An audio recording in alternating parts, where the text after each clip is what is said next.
Welcome, today I'm showing how to activate your quick launch into a Xiaomi 12 Lite.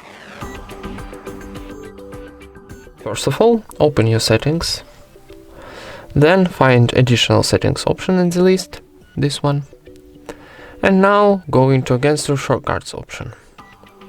And here, this block, it's our quick launch option. So for example, we want to activate launch camera, go into and activate, for example, this option, double press the power key, and here we got the same option, double press volume down when the screen is locked.